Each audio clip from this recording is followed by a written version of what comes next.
შოუ-ბიზნესში ხშირად ამბობენ, რომ წარმატება ზოგჯერ არ არის ნიჭზე დამოკიდებული. არამედ კავშირებს.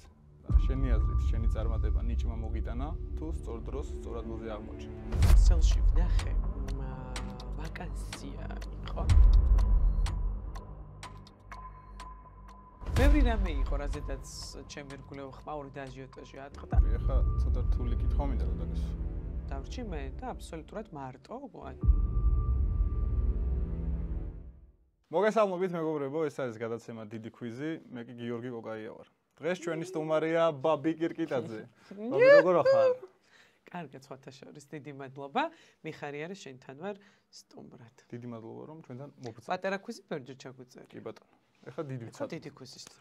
სანამ გადაცემას დავიწყებ, გეტყვით რომ ჩემი არხის სპონსორია მეღვინეობა გონაძეები, მათ აქვთ 7 სახეობის პრემიუმ ხარისხის ღვინო, ამიტომ დააგემოვნეთ გონაძეები. ხო არ დააგემოვნებდი? იცი რა რომელ საათზე დებ შენ ამ პოსტკაც საღამოს? საღამოს. ხო, მაშინ დავაგემოვნოთ მე. ხო, იცი დღეს ეთერში რო არ შეიძლება ეს. ხო, სატელევიზიო ეთერში არ შეიძლება. YouTube-ზე შეიძლება. ყველაფერი შეიძლება. კეთილი იყოს ჩემი ფეხი თქვენს თითქვისში. დიდი მადლობა. მოკლედ, შენი კარიერის დასაწყისიდან რომ დავიწყოთ. ხო შეიძლება? ყველაფერი შეიძლება ერთი რამე ხარ იცი, სერიოზული უნდა ვიყო? შენ როგორც გაგიხარდები? როგორიც ვარ ესეთი რა ვიყო? კი ბატონო. მაშინ დავიწყოთ. სხვათა შენ ძალიან მოწონხარ მაყურებელს უნდა ძალიან დიდი მადლობა. რომ რაზეც შენი რეიტინგები მეტყველებს და მე მინდა წარმატება გისურვო. განაგრძე. დიდი მადლობა. სხვათა შორის ყველაზე რეიტინგული სტუმარი YouTube-ზეც, Instagram-ზეც, Facebook-ზეც და TikTok-ზეც არის ბაბი კირკიტაძე. დიდი მადლობა. შოუ-ბიზნესში ხშირად ამბობენ, რომ წარმატება ზოგჯერ არ არის ნიჭზე დამოკიდებული. არამედ კავშირებს. და შენი აზრით, შენი წარმატება ნიჭმა მოგიტანა თუ სწორ დროს, სწორ ადგილზე აღმოჩნდი? თითქოს არ ვეთანხმები მაგ წინადადებას. შეიძლება კავშირები გქონდეს, მაგრამ თუ არაფრის ნიჭი გაქვს, რაღაცის ნიჭი მაინც უნდა გქონდეს.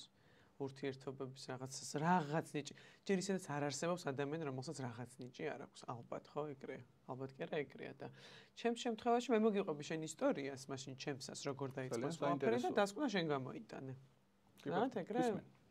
დასკვნა მაყურებელმა გამოიტანა ხმაშოს. მე ვიყავი 19 წლის, როდესაც სოციალურ ქსელში ვნახე, ვაკანსია იყო, რომ ვეძებთ 18-დან 25 წლამდე მაშინდელი ღამის შოუ ეძებდა გოგონებს რაღაცა მინი სერიალისთვის, რომელიღაცა კონკრეტული პერსონაჟისთვის.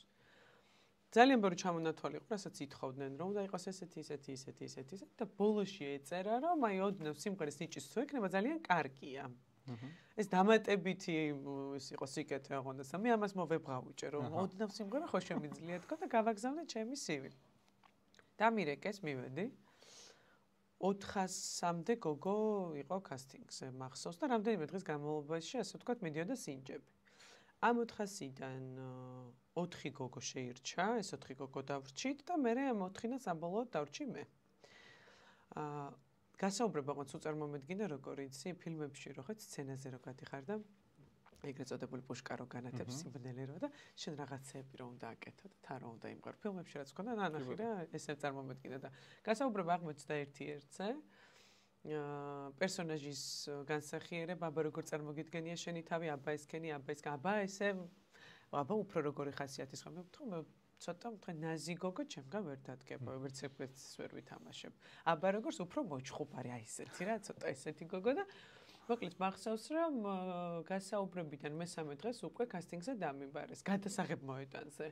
მე იქაც ეთყობა აღმომაჩნდა რაღაც უნარები, რამაც მიიქცია ყურადღება პროდიუსერების და მაშინ დავრჩი მე, ასე ვთქვათ, სტაფში.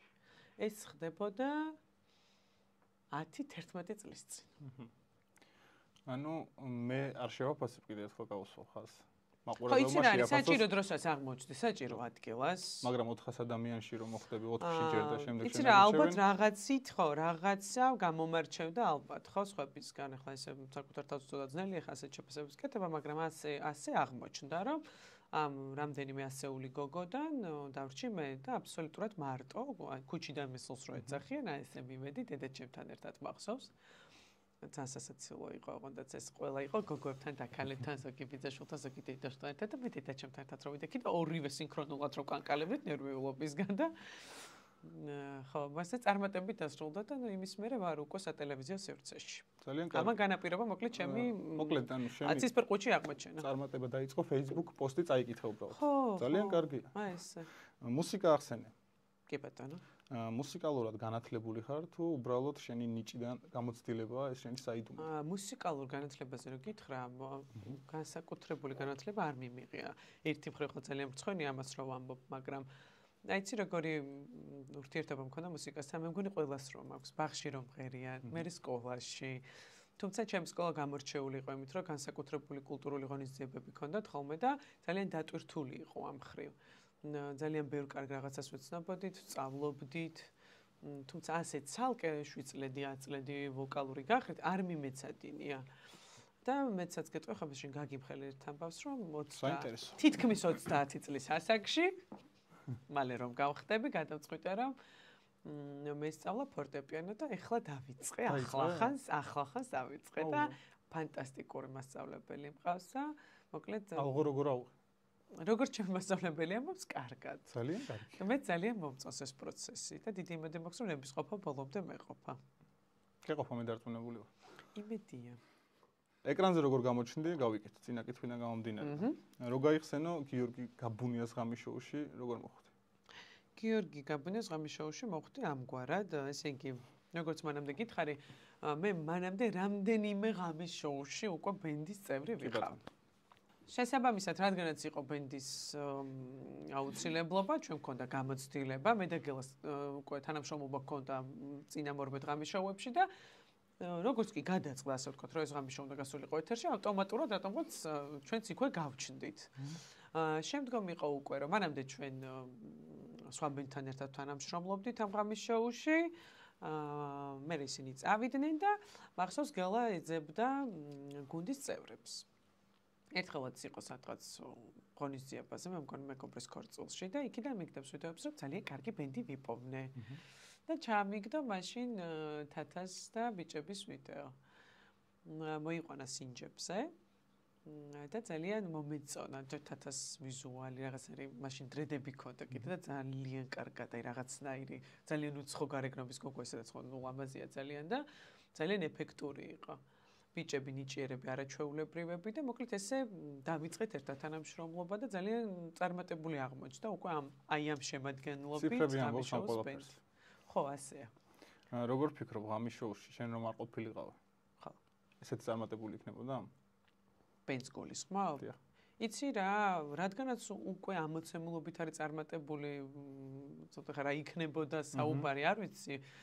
რამდენად სწორია, მაგრამ რა თქმა უნდა წარმატებული იქნებოდა. ამას შეჭვარ მეპარება, იმიტომ რომ თვითონ პროექტი არის ძალიან ხარისხიანი, ხალხის მასაზე გათვლილი, მათ გემოვნებაზე და ის სიმღერები ჩემით თუ ჩემ გარეშე მაინც უყვართ და მაინც მოწონთ, შესაბამისად აუცილებლად მოусმენთ. თუმცა ხო მეც პატარა წვრილი ხომ აქ შეტანილი. რა თქმა უნდა. ხო. და მიხარია ძალიან. ძალიან გიხარია, რა თქმა უნდა. ესეც წარმატებული ბენდის, წარმატებული სოლისტი. ხო, ანუ მთავარი ღერძი მაინც გელა ამ ყველაფრის. რა თქმა უნდა. ხალხის კომენტარებს თუ კითხულობ? აღარ. აღარ? ყველა წარმატებულ ადამიანს ყავს ჰეითერი.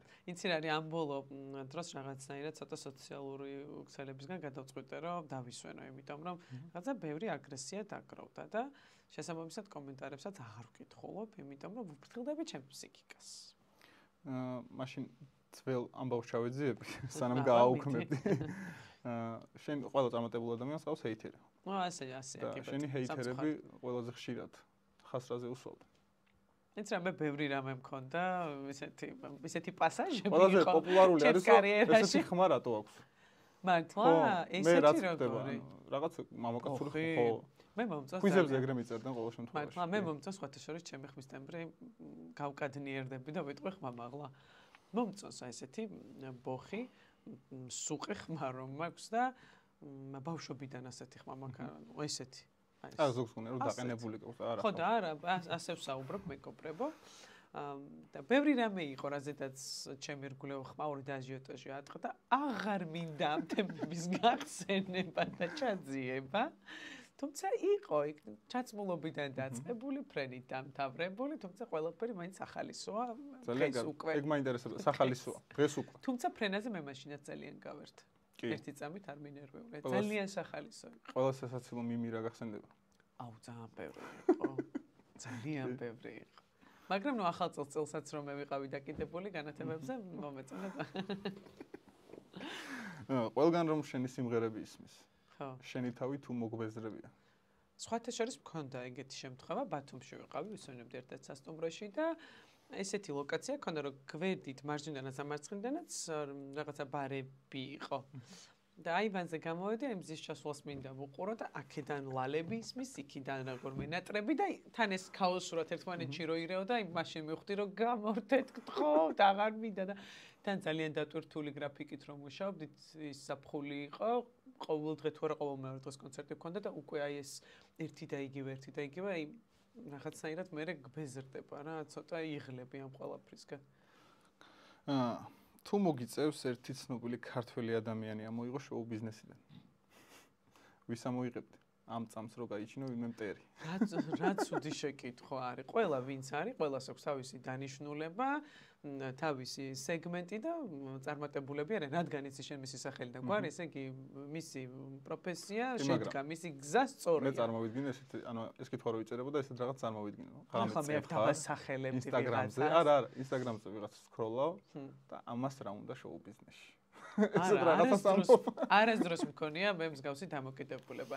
ადამიანი რომელიც თავს გამახსოვრებს ისე, ასე თუ რაღაც ჩაცმით, სიმღერით, გამოსვლით, პერფორმანსით, ნებისმიერი რამე თუ შენ თავს გამახსოვრებს, იმან მოახერხა და შექმნა ისეთი პროდუქტი, რომ შენ გაყურებინოს. შესაბამისად, დასაფასებელია ნებისმიერი ასეთი შრომა. ამომწურავი პასუხი იყო. დიდი მადლობა. თუმცა თუ მაინც და მაინც მთხოვდი, ხა ჯიმის ჯიგულს ამოვიღებდი. ეს უბრალოდ ვიხმრე, ჯიმი მიყვარხა. ჯიმის და შენი დუეტი რატო დაიშალა? ძალიან წარმატებული. ხაბაბი, ძალიან ბევრი მილიონი ნახვით. ხო, ძალიან ბევრი მილიონი ნახვით. რაღაც აღარ ჩანს თქვენი სიმღერები. ჩვენ როგორც სასცენო პარტნიორები დავშორდით ერთმანეთს, თუმცა ცხოვრებაში ჩვენ ვაგრძელებთ მჭიდრო მეგობრობას. და მე ვიცი რა, მე ბევრი ვიფიქრე ამაზე, მეც და ჯიმიმაც და აღმოჩნდა, რომ ჯიმი დამოუკიდებელი არტისტი არის და მან ეს გზა მარტო უნდა განაგრძოს და წარმატებით ახერხებს სხვათა შორის. მე ვხედავ ხოლმე როგორ არეპეტიციებ. ხო ხედავ მე რომ ვშრომობ კადრს თვალებს ნუხუჭავ. გაახილე, იმოძრავე, იცეკვე, მიდი ჯიმი, 1-2. არა, ჩვენ გუნდი ვართ, რომელსაც ვერაფერი დაშლის. ძალიან დატვირთული გრაფიკი აქვს. კი ბატონო, გვაქვს. და არსად არასდროს არ ჩანს შენი მეორე ნახევარი. და არავინ არ გიყვარს? ამით გინდა თავი არიდო? როგორ არავინ არ მიყვარს, დედა მიყვარს, მამა მიყვარს, ჩემი ძმები მიყვარს, ჩემი ნათესავები, საკუთარი თავი, ღმერთი მიყვარს პირველ რიგში, ცხოვრება მიყვარს, ყოველი დილა მიყვარს, ყველაფერი მიყვარს, რაც ცხოვრებას უკავშირდება და საყვარელ ადამიანებს. თუმცა, შენ რომ მეუბნები, რომ მეორე ნახევარი არ მყავს უბრალოდ. აი ისინი რო იდება ხოლმე სტატიები გადადილინგზე და ნახე. გადავედი ყველასა და არსად არაფერი არ ეწერა. იმიტომ რომ არა ფიზიკურად არ არის. ან ძალიან ასაიდუმლოება. არა? კარგი, მაშინ ესე კითხავ. მამაკაცში რა არის შენი red flag-ი და green flag-ი? Red flag-ი და green flag-ი?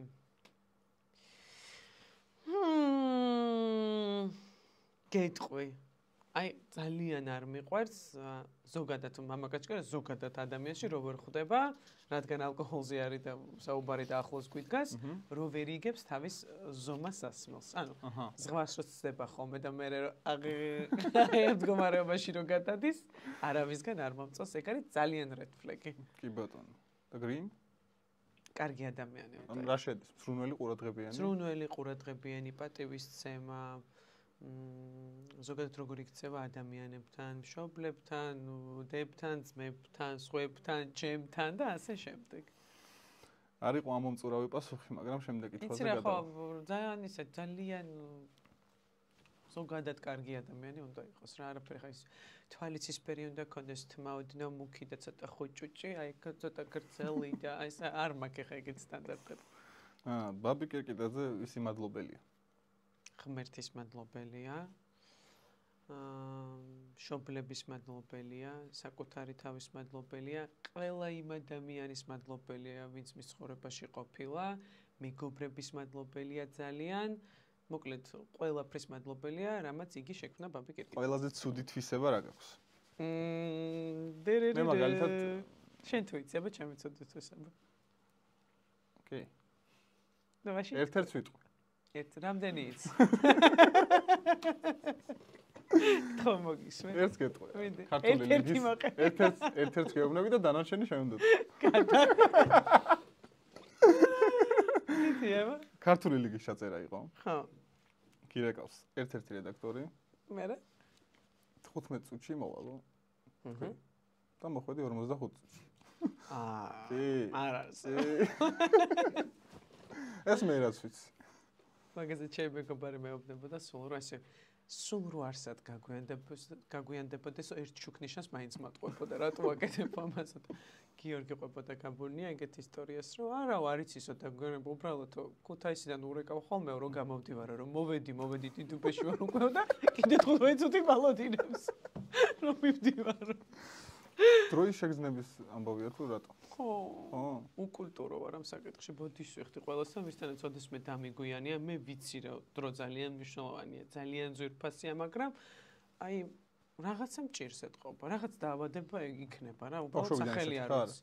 დედას გეფიცების სკოლასთან ცხოვრობდი 20 მეტრში. 20 ნაბიჯის გადადგმა მინდოდა და სკოლაში ვიყავ. ყველა პირველ გაკვეთილზე დაგვიანებული მაგ. ანუ არ მისულა არასდროს თავის. სიამაყით კი არ ვიძახი, უბრალოდ რაღაც მჭირს. დაგვიწერეთ კომენტარებში რა ქვია ჩემს. ქორწილში არ დააგვიანებს. ხო, არა. 20 საათის ვარ უკვე არ დავაგვიანებ. ოჯახში, სამზარეულოში რა ასაკეთებ ხომ ყველაზე ხშირად?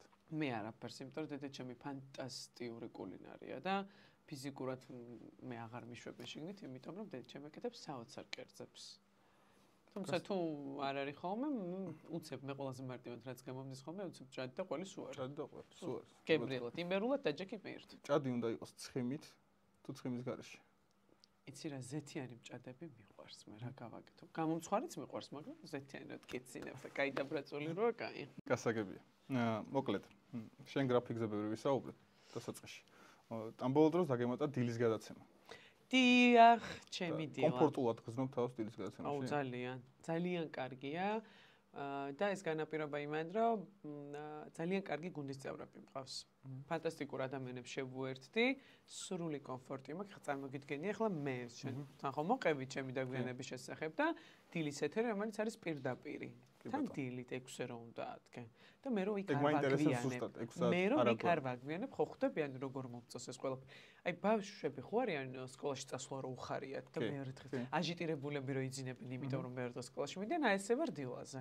მარტო ხელა გოგო ხარ და ოჯახის მთავარი წყარო ხარ ესე. იცი რა, ხო, ხდება რა, მე რა მოხდა, ხან შენ იქნები, ხან ის იქნება, ხან ეს იქნება.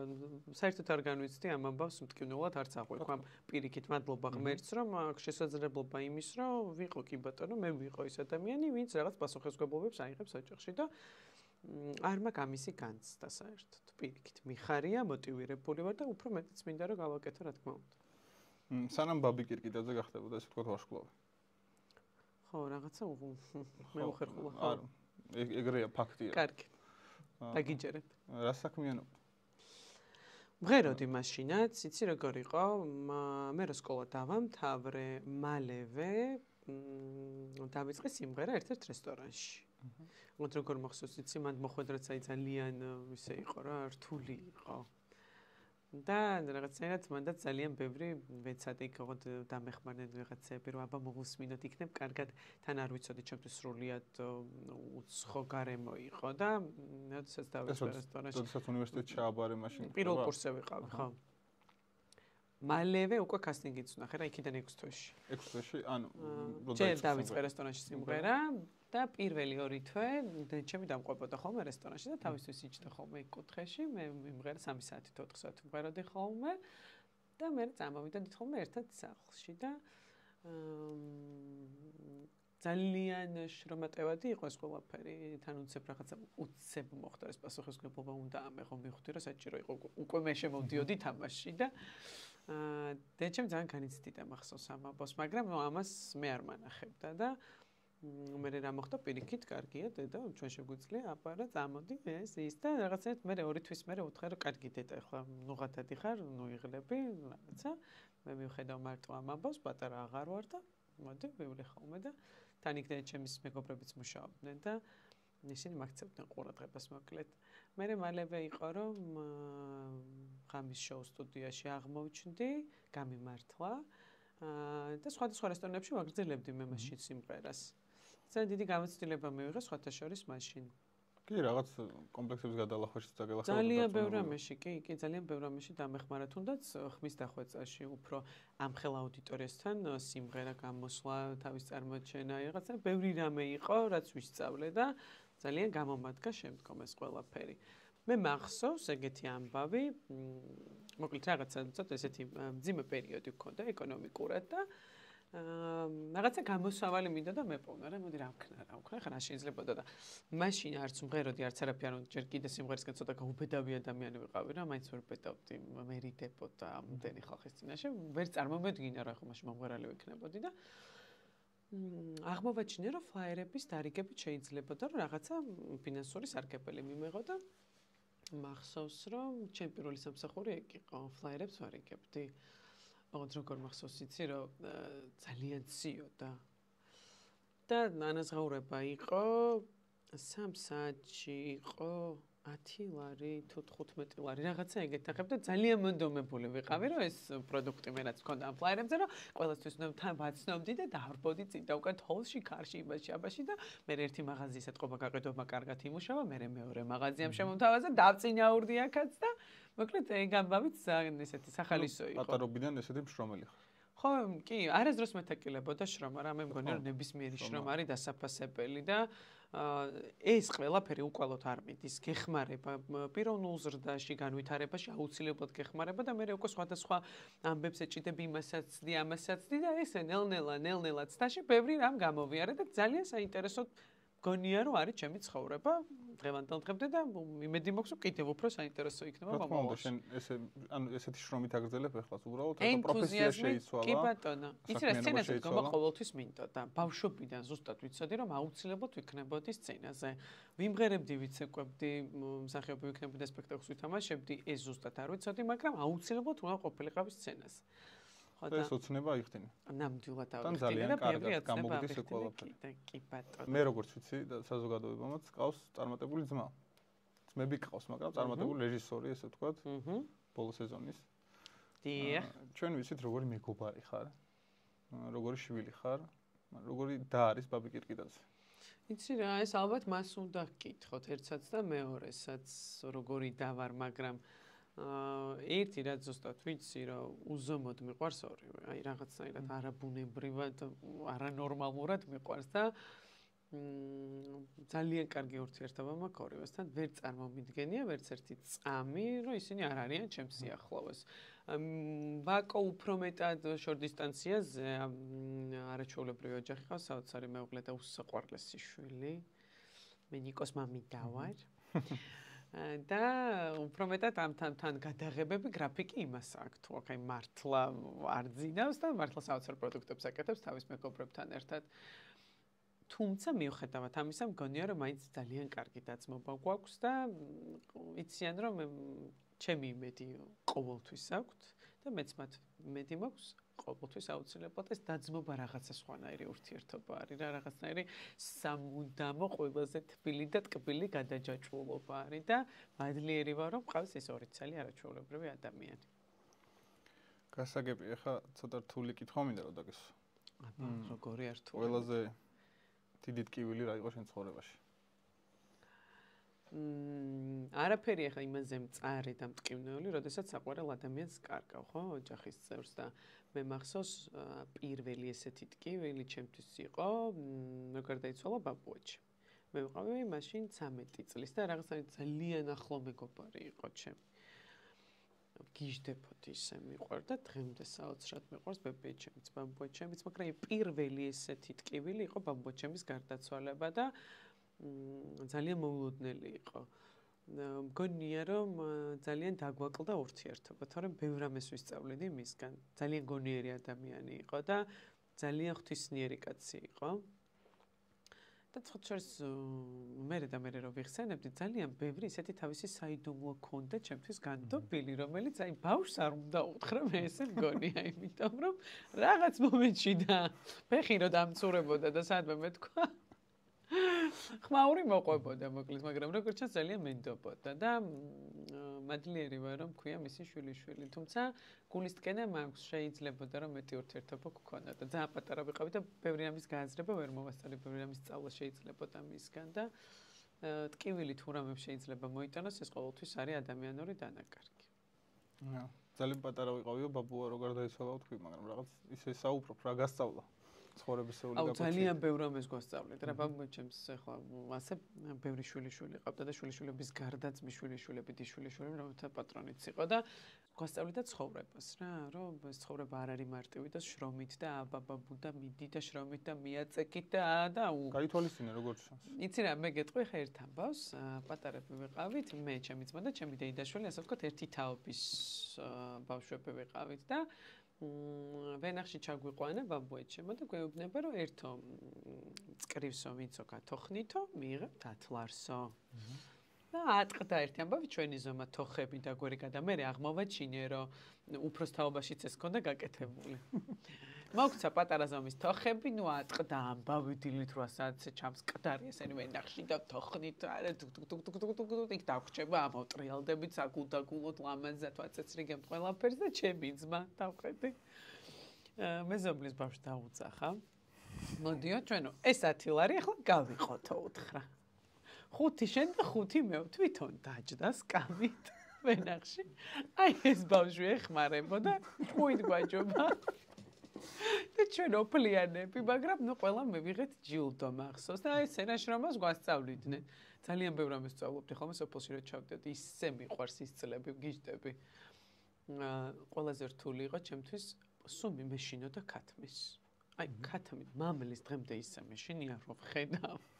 ეთყობა გამომეკიდა ბავშვობაში თუ რა იყო არ ვიცი, მაგრამ ერთი ისტორია იყო ესეთი, ხარი მე მგონი, ხარი ყავდა ბაბუა ჩემის ძმას და ამ ხარს აქეზებდნენ ხოლმე, რა, ბავშვების გასართობი სოფელში იყო ეს, რომ ამ ხარს გააქეზებდნენ, მე ეს გამობდღნიდა მთელ ღობეს, მორბოდა.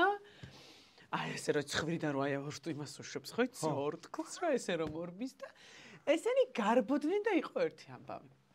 5 წლის ვიყავი მე რატომღაც ჩათვალეს რომ დიდი გოგო ვარ ეთყობა და მე ჩემი ძლია რომ გავიქცე ეს ხარი რომ გამოვარდება ჩემი ძმა ჩემი დეიდაშვილიც უფროს ბიძაშვილებს გადანაწილებული და გააგიჟეს ეს ხარი გამოვარდა და მოვტრიალდი რომ უნდა გავიქცე და ხის კორძი იყო ანუ გადაჭრილი ხის კორძი იყო და ამაზე გამოვდე ფეხი დავკარგე ჩუსტი რატომღაც გადაწყვეტე რომ ჩუსტი უნდა მომეცემ და სასიცოცხლო მნიშვნელოვანი იყო მახსოვს რა ფეხი გავუყარე და რო ამომიხედე ფილმებში რო ხდება რა ამომიხედე და ეს ხარი და რო დამარტყარ ქადამარტყა და რო გავფრინდი მახსოვს და მე აღარ მახსოვს არაფერი მე მიყვებოდნენ რომ იქ ამ ხარმა გადამიარა მატრია ამრგით და ძლივს გააშველეს გააქტებინეს ამ ხარს ჩემი თავი და მე მახსოვს უკვე რომ გავიღვიძე ლოგიში რომ მასულიერებდნენ და ესეთი გასართობები გქონდა ხოლმე ძალიან კარგი ისტორიები მოყევი ხო რაღაცნაირ საყვარელი ამბები ისტორია ეგ მიხარია ყველაზე მეტად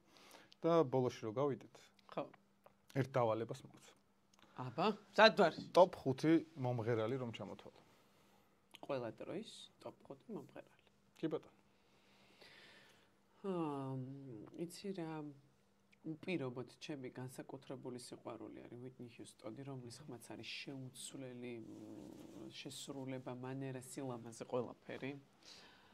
ჯექსონი აუცილებლად. მეორე ადგილზე ჯექსონი. აუ, ნუ თანრიგოს ნუ იზამთ, ხო, რა. პირველი ვიტ. კარგი რა, ეგრე არა. ეგ ყველა წესი, ანუ ყველა სტუმართან ეგეთი წესი გვაქვს, რომ წესია კი, რომ პირველი და ხუთამდე უნდა ჩავიდეთ. რა უქნა. ფრედი მერკური აუცილებლად.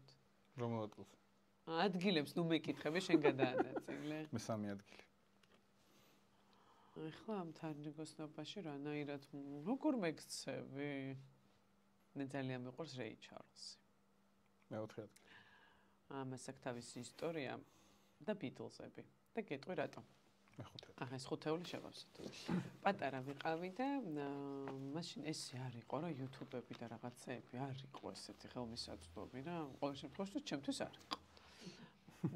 და ძალიან რომელი წლებია?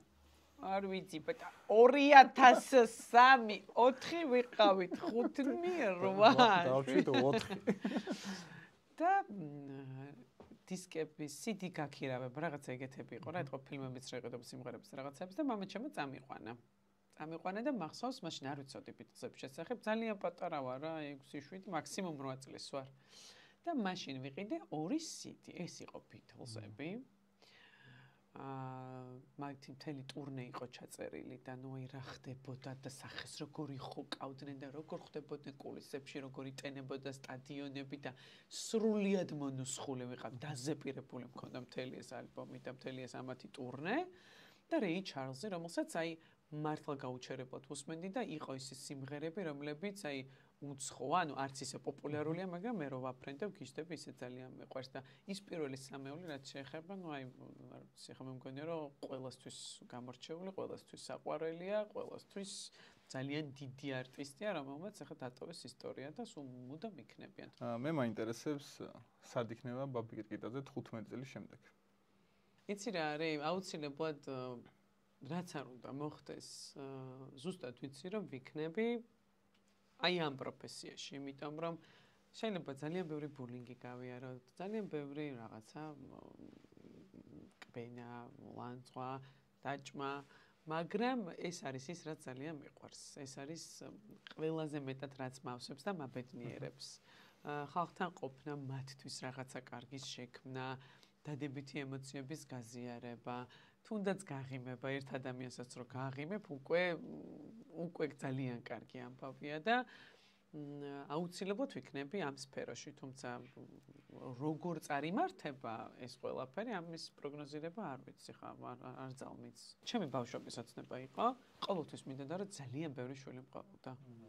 ბავშვებს ევაფრენ, გიждდებოდი და იმდენად მიყვარდა ეს ბავშვები, რომ ქუჩაში რო დავინახავდი პატარა ბავშვს მივრბოდი და ვეხუტებ უცხო ადამიანის შვილებს რა, ცოტა უკულტურობა არის ახლანდელი გადასახედიდან, სხვის ბავშვს რო ეცემდნენ ლოყებს რო უჭიძგი და რო უკეთებ და ძალიან მიყვარს მოკლედ ბავშვები და სულ წარმომედგინა რომ ძალიან ბევრი შვილი მეყოლებოდა და ამ გადასახედიდან ახლა 30-ის ხო ხდები და აი ბევრს რაღაცა ვერ ვასწრებ, მაგრამ დიდი იმედი მაქვს რომ 15 წლის შემდეგ უკვე დედის ამპლუაში ვიქნები აუცილებლად და ყველაზე ძვირფასი და ყველაზე მნიშვნელოვანი რაც მგონია ცხოვრებაში ჩემთვის არის ის რომ ვიყო დედა და ვიყო კარგი დედა.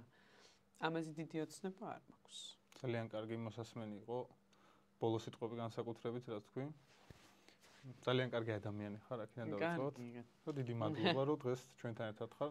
კარგი ხარ შენ. ჩვენ გადმოგცემთ საჩუქრად გონაძეების ღვინოს. რომელი არის დაიკითხე? სხვათა შორის მომეწონა. თან არის ნახევრად ტკბილი ხვანჭკარა, ლაჩენკინაც. ბატონო, 7 სახეობის ღვინო აქვთ. მადლობა ძალიან. მადლობა. მადლობა შენ. იმედია რომ საინტერესო იყო და იმედია ძალიან საინტერესო. შენი მაყურებლისთვის კარგად მოსასმენი იქნება ჩვენი ინტერვიუ. წარმატებებს გისურვებ ბევრ საინტერესო სტუმარს, საინტერესო ინტერვიუს და უფრო მეც უფრო დიდი კვიზით დაბრუნებული. დიდი მადლობა. ეს იყო დიდი კვიზი ბაბი კიტკიტაძეს.